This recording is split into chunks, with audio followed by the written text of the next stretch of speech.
ఇవాళ రాష్ట్ర వ్యాప్తంగా కూడా ప్రజలందరూ కూడా కోరుకుంటా ఉన్నారు.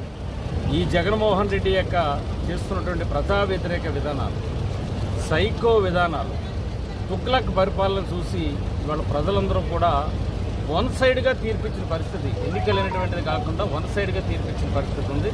ఇప్పటికే దాదాపుగా 158 లీడ్లో ఉన్నారని చెప్పని ఇక్కడ ఉన్నటువంటి కొంతమంది మన పెద్దలందరూ కూడా చెప్తూ ఉన్న పరిస్థితి ఉంది.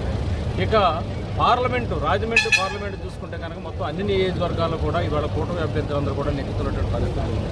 అదే కాకుండా అందరూ కూడా మెజార్టీ, చాలా భారీ మెజార్టీతోటి ఇవాళ ఉంది. మన కొవ్వూరు నియోజకవర్గానికి వచ్చేసరికి పోస్టల్ బ్యాలెట్ కాకోకుండానే 33,466 ఓట్ల మెజార్టీతోటి ఈ రోజుని కూటమి అభ్యర్థిగా ముక్కు వెంకటేశ్వరరావు గారు నన్ను కొవ్వూరు నియోజకవర్గంలో ఉన్నటువంటి ప్రజలు అందరూ కూడా ఇవాళ ఓటర్ మహాశైలందరూ కూడా ఎన్నుకున్నందుకు ప్రత్యేకంగా వాళ్ళందరికీ కూడా అభినందనలు, కృతజ్ఞతలు కూడా తెలియజేస్తా ఉన్నాను.